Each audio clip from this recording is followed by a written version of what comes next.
You're listening to Thursday Night Tailgate with Chris Mascaro and Bob Lazari, where NFL legends live on. Back to you, boys. It's him. He's alive. And now back in making his 10th appearance with us here on Thursday Night Tailgate is Florida A&M head coach Willie Simmons. Let me remind you about Willie's background. He's from Quincy, Florida. In college, he played quarterback for 3 years at Clemson and finished his final season in 2003 at the Citadel in order to be a little closer to home, take care of mom. Following that 2003 season, he was named first-team All-Southern Conference. 2006, he went back to Clemson to start his coaching career as a graduate assistant on Tommy Bowden's staff. From 2007 to 2011, he moved over to Middle Tennessee State as their running backs coach and later took over as offensive coordinator. He spent 2012 to 2014 as the offensive coordinator for Alcorn State before accepting the head coaching job at Prairie View A&M. Over his 3 seasons there as head coach, he led the Panthers to a 22-11 record. He is now, like I say, the head coach of Florida A&M. He's been a wonderful friend of the show over the years. He's a member of our 2018 Guest Hall of Fame class. I've got my Florida A&M T-shirt right here, and I'm very excited. We're very excited. He's back with us again tonight here on Thursday Night Tailgate. Hey, Willie, Chris, and Bob. How are you? Hey, Coach. Hey, guys. How's it going? It's going well. Thank you. Tell us about you. Talk about Florida A&M. Talk about your season. How you feeling so far? Well, feeling a lot better now.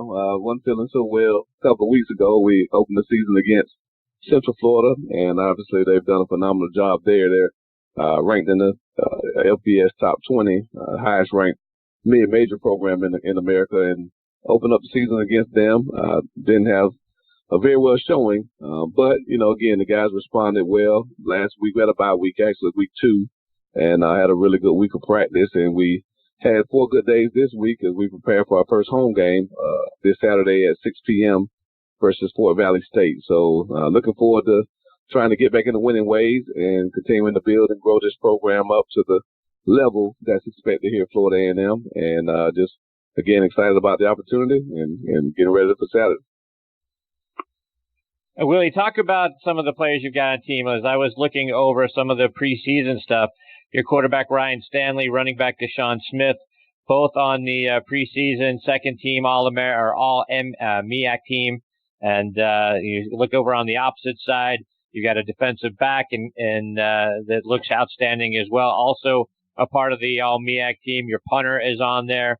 And you also signed a 5-star recruit, a former Under Armour All-American, Calvin Ashley, to come on as a tackle to the team. So it looks like you've got a lot of talent on both sides of the ball and on special teams as well. So talk about some of the players you've got and the things that you're looking for out of them. Well, we obviously, anytime you take over a program, you naturally want to hit the road and start recruiting and try to build up your talent in your roster. And we've been fortunate being here at Florida A&M, in a hotbed of talent here in the state of Florida, to attract some really good student athletes. And as you alluded to, we had 12 players selected preseason all-conference, more than any other team in our conference. Ryan Stanley, our starting quarterback, is about, I guess after last week's game, about 1,200 yards shy of breaking the school all-time passing record. And I expect him to do that probably in the next few games. And, again, Calvin Ashley was a huge addition for us this year. Like I said, first 5-star recruit that I can remember. If we had one in the past, they'd have to dig through the archives and find them. But Calvin Ashley joined us midway through training camp and got cleared after the UCF game. So this will be his first game in action for us. Marquise Bell was a 4-star Under Armour All-American coming out of high school from Maryland. He joined us this past spring, and the kids had a really good game against Central Florida. And, again, just a very talented roster. Again, we're fortunate to have some returning guys that we inherited that were really good players, and we've been able to increase the talent on the roster with some of the signees and transfers that we've been able to bring in. So on paper, really good team, picked to finish 3rd in the conference this year, which is higher than we were last year. So the program is trending in the right way, and just got to, put all the things that we do, the little things that we talk about on a daily basis together on the field to put a good product out there. And that's something that these guys are learning to do, learning how to win in everything, not just in football. We have a saying that the way you do anything is the way you do everything. And so we want to be champions on the field. it first starts with having championship habits off the field, in the classroom, in your personal lives, and your spiritual lives, the whole nine. And that's kind of the philosophy of this football program here at Florida A&M. Willie, last year you guys finished 6-5 overall, and those 6 wins were the most by the program since 2011. This year, when you've got goals, I don't know if you put them up on a bulletin board, if you pull them up on a whiteboard, or wherever you do. What are some of the goals you've got that you're trying to keep your players focused on? Well, again, when it comes to goals, I think people take different philosophies. Like you say, some people post them up so they can see them every day. We talk about some of our program goals. My number one goal here is to build a championship culture. Build a program, like I tell the guys, every year, whether it's high school, junior college, or transfer, they're going to be guys that we add to this program. And I ask them a very simple question. What type of locker room are they going to walk into? Are they going to walk into a locker room full of guys that, take shortcuts, that look for the easy way out, that doesn't know how to handle adversity, that are selfish individuals? Or will they walk into a locker room full of guys who are self-motivated, who are driven to be the very best that they can be, who take pride in going to class every single day and making all their academic appointments, going to study hall, all the little things that it takes to be a great student athlete, to be a great person. Do you do those things? And that's our number one goal. Of course, we have some program goals as far as winning a MEAC championship, again, winning the Black College National Championship, continuing our winning streak. Like you said, last year was our first winning record in over 7 years. So we definitely want to continue that. But again, none of that happens if we don't build a championship culture that will sustain itself for years to come. And so everything we talk to our guys about is about that, about those little things that it takes to be successful. And we have a saying that the little things obviously will take care of the big things. So we don't post that around. That's just kind of our everyday philosophy, that we're going to be a team that focuses on the little things, does all those things right, develops championship habits, and then we feel like the wins, the accolades, the championships, all those things will follow. Bob, questions for Willie? Yeah, Willie, it's great always to have you on. We've talked in the past how great an athlete you were back at Shanks High School, and I'll ask you what I did to Levon Kirkland about even before high school.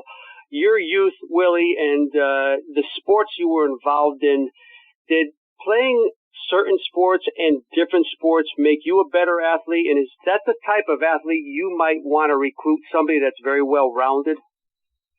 I think so. Of course, growing up in Quincy, Florida, a small town, small community, there wasn't much else to do, so really playing sports kept most of us out of trouble, for lack of better terms. So we grew up playing, football, straight from football to basketball, straight from basketball to either track and field or baseball. So I played all 3 sports, football, basketball, and baseball, from the age of 8 all the way through my junior year in high school. And once I finally got to my junior year, I started getting recruited in football. I thought that I was going to be a Division I football player, and I felt I needed to gain weight. And so obviously going from sport to sport, I wasn't gaining the weight that I wanted to gain. So I dropped basketball and stuck to football and baseball. But I think that, playing multiple sports, again, it just keeps you not necessarily in shape, but it keeps you being around the game, being around sports, just being active. And the things that being on a team teaches you, it's hard to get that in other places. And so, having to be a team player, having to be unselfish, having to make the sacrifices to get to practice on time, to put the extra work in, all of those little things that, it takes to be a really good player. I think it's good to see that as much as you can. And when you're able to, a lot of times when we evaluate guys, we make our determination on what they do on the basketball court.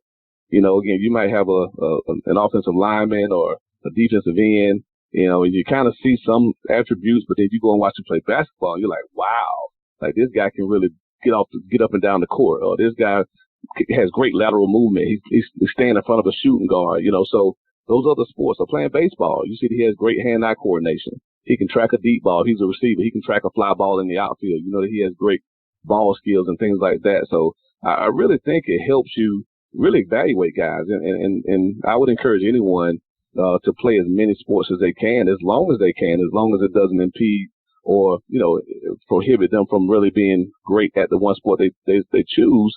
But, again, I wouldn't want to limit my kids to saying, well, you have to pick between football, basketball, baseball, track and field, whatever the case may be. Be well-rounded. And then once you get a little bit older, junior year, senior year in high school, you'll start to see where you get the most interest, and that's the one you may want to focus on. And Willie, Chris and I always marvel again at the importance you place on just the out of the classroom stuff, and you talk. You not only talk the talk. I mean, you were one of these guys. Got a degree from Clemson in just over 3 years. So the guys that probably play for you might be looking at a guy they probably should look up to. But I'm sure when guys come to you, maybe even years after they stop playing and say, hey, Coach, I finally got my degree from whatever school, and this year, that probably gives you just as much satisfaction as any win on a Saturday. Well, actually, it gives you more, because like I told the guys, we had this talk yesterday. Again, football, we don't really determine how far we go in this game. A small percentage of us, LeVon was one of those guys who was able to walk away from the game on his own accord. The vast majority of us, the game's taken away from us before we're ready. Either you're not good enough to make it to the next level. If you do make it to the NFL, eventually you may get cut or released and not signed again. So a very small percentage actually get to walk away from the game retired, but all of us who have the opportunity to go to college has a chance to get a degree that will last you a lifetime, that no one can ever take away from you. And so that's the most rewarding thing that these young men and women, if you coach a women's sport, can accomplish during college, that they, show that they can persevere through 3, 4, 5 years of college, that they can learn, a trade or craft, or something that they can do for the rest of their lives. Because, like I tell the guys all the time, if you're blessed and fortunate enough to have a great career, and I think anybody would agree that a 10-year NFL career is a phenomenal career. But like I tell the guys, if you have a 10-year career, when you retire, you're 33 years old. I mean, you have so much life left to live. You can't start even drawing your pension until your retirement age around 65. And by the time they get up, it's probably going to be 75.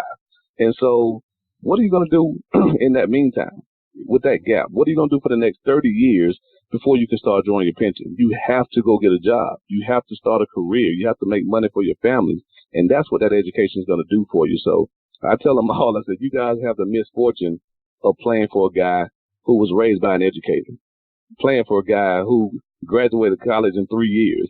You know what I mean? So I understand the value of it, and they're going to hear about that every single day, about going to class, about sitting in the front, about, getting to know their professors, about making their study table hours, about going to tutoring and all the resources that they have at their disposal, taking full advantage of it, because that's really what it's all about. And if you have a chance to win championships and go professional after that, that's icing on the cake. But that degree is the most important thing that you can do with your time doing those 3, 4, 5 years.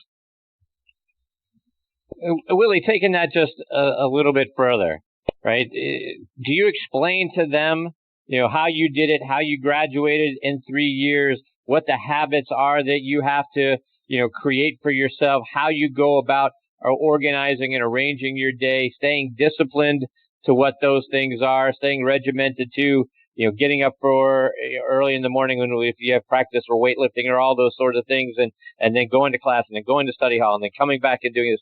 Do you really set it out for them and explain to them how you did it, and this is the way that you can be successful in life, not just on the football field? Well, it's exactly what I tell them, and I alluded to it earlier without saying. The way you do anything is the way you do everything. And so the same principle, and I tell them, guys, one of the main questions that guys will ask if you bring in a guest speaker, a owner of a company, or, someone that works for Fortune 500, they will ask them, well, what's the key to success? That's one of the main questions that I hear guys ask. And I tell them, guys, there's no secret. It's the same formula, whether you're a football player, whether you're a CEO, whether you're a teacher or a sports broadcaster, whatever it is. It's the same principles, that you're disciplined, that you work hard at what you do, that you pay attention to the details, that you have a goal, that you have goals for yourself, And that's the same as a football player. So when you go to class, guess what? It's the same thing. You have to wake up every morning with a purpose. You have to wake up with that drive to say, I'm going to go to all my classes today. No matter how tired I am, no matter what's going on in my life, I'm going to class today. I'm going to sit in the front of the class today. I'm going to take good notes. I'm going to read over those notes again once I get out of class or rewrite them. The same thing that we're asking you to do as a football player. Don't come to a position meeting unprepared. You can't come to a position meeting without notes. You can't watch film and make the corrections without taking notes. And when you leave, you should read those notes again. You should watch extra film. You should do extra study time in the classroom. So it's the same concept. And so the message for our guys is develop championship habits. That's the one word we use probably more than any other word in the program. It's habits. You have to develop winning habits, and those habits will carry you through life. They'll carry you through school. They'll carry you as a football player, whatever you choose to do, because if you work hard, you probably work hard at everything. I haven't met someone who works hard as a coach, but they're lazy in other aspects of their lives. I haven't met someone who's committed to being a great father that's a poor coach. Like, they all go together. And so if we develop those habits every day, then I think we'll be successful in all the different realms that we have in our lives, and that's what we try to convey to our young men every day. And most of them are starting to really get it. You know, we're raising our academic profile there at Florida A&M, and we just have to keep driving that message home until we all get it. And when we do, I think you'll see a huge shift in the paradigm of what's going on there at this university. Willie, you talked about video and notes and all of those things. Talk about your weekly preparation from a football standpoint. How much time are you looking back at last week's game to see, where we got corrections that need to be made, where we made some mistakes, and bringing that to the players to coach them up based on, hey, here's what happened. You went here, you should have done this, or here's what he did, so you need to do this next time. How much do you look back at last week and then versus preparing for the opponent coming up the following Saturday? Well, we have a 24-hour rule here at Florida A&M. So we play on Saturdays. Most of the time, the UCF game was a Thursday night game, so that was a little bit different. But if we play on Saturday, win, lose, or draw, hey, enjoy it. Have a good time on Saturday night. Hopefully we win. Hopefully we can celebrate a little bit. But then when you come back at 1 p.m. on Sunday for weights and treatment, it's put to bed. So we're gonna watch the game at 3 with the coaches, position-wise. And then we're going to meet at 4 to go through the scout report for next week's opponent. So at that point, the game is over. I'll give a brief synopsis of the game at 4 p.m. And we'll talk about what we did well. We'll talk about what we didn't do well. But at that point, we put it to bed and we go to the next week's opponent. I think you have to be careful not to dwell on the past because, again, you have a big win. Well, they're riding the high of that win. All of a sudden, you're not focusing on the next week's opponent. You have a loss. Well, you're soaking in that loss and you keep getting reminded of how poorly you played. You're not focusing on next week's opponent. And so we took a pretty embarrassing loss week 1. Well, guess what? We came back the next day. Well, a few days later, we had a bye week, but we came back. When we got back in, we talked about the game. We talked about what we did well, what we didn't do well, and what we have to do moving forward. And that's been my philosophy in life. Let's look ahead. Let's look at what we can do to get better. What can we control? We can control our approach to today. How do we prepare today? Not next Saturday, not when the game comes, but what can the old saying like Nick Saban says, be where your feet are. That means focus on what's right there in front of you, which is how locked in are you to this meeting that we're having right now? What's on your mind at this very moment that allows you to focus on what you have to do this coming week? In the game, in class, in life, what are you thinking about right now to get you prepared for those moments? And if we can continue to do that, not look behind, not look too far ahead, but look at what's right there in front of our faces, then I think we can stay focused on what our goals are. Sometimes we lose sight because we're looking far ahead, left, right, all over the place, instead of paying attention to what's right there in our face, and that's the only thing that we can control. Bob, one more for Coach before we let him go? Yeah, sure, Willie. We've talked in the past to guys like Tony Reno, the coach at Yale, about just the rigors of college coaching. You guys have your eyes on both the off-the-field stuff, the classroom stuff, of obviously the X's and O's and long work days And I think what gets lost in the translation a little, Willie, is your families. How cooperative your families and understanding your families have to be. You have 4 children and a wife you must adore for what she does. Talk a little bit about balancing this and how the family deals with it all. Well, it's probably the toughest aspect of coaching. We pour so much of our time into these 105 men every day. I mean, during football season, even in the off season, it's a non-stop job. I mean, your phone's always ringing. They have all these needs. I mean, you're trying to do the best you can to make sure these guys are taken care of. You know, you're checking on their academics. You're asking about their personal lives. So you really pour your heart, your soul into these young men. And most of them that we coach, unfortunately, don't have both parents at home. A lot of them come from inner cities or areas where it's not very affluent. And so we have to really do our best to keep these guys afloat. And while we're doing that, we have our families back at home, and again, I commend my wife. She made a commitment. My wife has 2 degrees, and she has a master's degree, and she's almost 75% done with a PhD. But she made a decision for our family to be a stay-at-home mom, to not work. She had worked for 15 years before we got married, and she made a decision to say, okay, we're having kids, and we don't want to have you working 18-hour days. I'm out working somewhere, and we don't have a clue who's raising our children. And so she made a decision 4 years ago to be a stay-at-home mom, and that's a huge sacrifice that she made for the sake of our children, because she knows that I'm not here as much as, someone who works a 9-to-5 will. So it's a huge sacrifice. The work that they do, I think if you ask any coach who has a family, the relationship or the dynamic that they have with their wives and children is really what makes us go. I mean, it's not the wins, it's not the losses.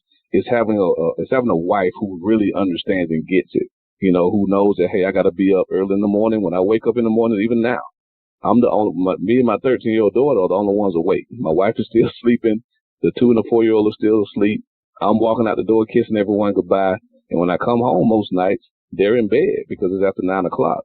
And that's from really August until mid-November. And for FBS coaches, sometimes that's all the way through January. And then you turn around and what's next? Boom, you're back in recruiting. You're on the road 4 or 5 days out the week, going out trying to sign the next crop of student athletes. And so it's a full-time commitment. It's a full-time sacrifice that they have to do. And again, I commend any coach's wife, any family that really puts up with this, because they embrace us, they support us, they show up at games, they do for these kids. I mean, make little goodie bags for them, for the players. And so that makes me, that allows me to get up every day with a great attitude, knowing that my wife fully supports what I do, that she's 100% behind me being the head football coach at Florida A&M. Now, it doesn't hurt that it's her alma mater, and she wants to win. She wants her alma mater to be successful, But, again, wherever I've been, Middle Tennessee, Alcorn, Prairie View, and even here, she's been 100% supportive, and that means more to me than anything in the world. So it is truly a sacrifice. And again, I commend any family, whether you're a high school coach, college coach, or professional coach, because of the hours that we put in the sacrifices that we make, and ensuring that, not just our immediate family, but the 105 men that we have the privilege to coach every day are able to have a great life because of what football can do for them.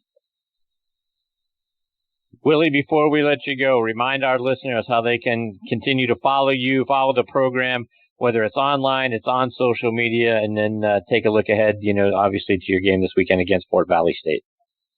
Oh, definitely. No question. Our athletic website is FAMU Athletics. That's FAMU Athletics.com. And obviously when you go on the page, you click the sports link, find football. You can search rosters. You can look at our schedules, look at stats, stream games, the whole nine. And so again, FAMUathletics.com. You can follow me on most social media outlets, Instagram, Snapchat, at HC as in Head Coach Willie Simmons. And of course, Facebook is just my name, Willie R. Simmons. And I typically don't do much more than those 3 platforms. Try to stay pretty active on social media. It's a little bit tougher during the season, but try to retweet things and stay up to date and highlight our players. But But those are the three main web platforms: Instagram, Facebook, and Twitter. HC Willie Simmons, and then Willie R. Simmons on Facebook. And FAMUathletics.com is a website to follow all FAMU sports, not just football, but all 16 sports that we have here at the university. And we have a new SID. He's doing a phenomenal job of updating our website. Well, Willie, you know Bob and I are always right here in your corner. We'll be there for you, rooting hard for the Rattlers all season. You mean a great deal to us. We are very blessed to know you. We certainly wish you a lot of success. We wish the team a lot of success. And hopefully we get the privilege of catching up with you again a little bit later on in the season. But you're fantastic. Hey, as always, it's a pleasure, guys, and really appreciate what you guys do. I can't thank you enough. I say it all the time, but I mean, you're two of the best guys doing it. You know, genuine guys and very supportive. And anything I tweet, you guys are retweeting it, you know, and all that. And it's amazing to see genuine people in this profession to continue to highlight, you know, programs like FAMU and the NFL and things like that. And greatly appreciative. I'm gonna go in the house now and look at my bat that's sitting up right there when I walk in the front door. And, that's great. I appreciate you guys for that. And of course, if you need more FAMU gear, let me know. We'll send it up. Well, I appreciate you. Take care, Willie. No problem, all the best guys. to you and your family. Good luck, we'll catch Willie. you soon. See Thanks, ya. guys. Have a good evening. Take care. That's the great Willie Simmons, and I do mean great. And Bob, as we always say, and Willie, you know, we spend a lot of time with Willie talking about culture and how he's molding great young men and how great they are in their communities and what great students they are and all of those sorts of things. He's great, not only, you know, as a football coach and a mentor, but just a great human being. I mean, all the things that he does and the things that he puts first, this guy's got his priorities in line. He's helping get, you know, all the players on his team making sure that their priorities are in line. Just, it's outstanding. The guy's just outstanding. So, yeah, we always just marvel at the guy, Chris. I mean, he's a football coach, but it has nothing to do with football to him, and you can't fake that. And I've said, even at the outset, I mean, we've talked to tons of coaches at whatever level, assistants, head coach, pro, it doesn't matter. I have as much respect for that man as any coach I'll ever speak with. And that has to tell you something. I mean, you can't fake that. He really cares about his kids. He has a great family, a lot of support. He's exactly where he needs to be in life. And all we can do is wish him continued luck and thank him for coming on our shows as much as he does, Chris. That's exactly right. And like I said, I got my FAMU shirt on right now out of genuine support for Willie Simmons because he's just an outstanding human being.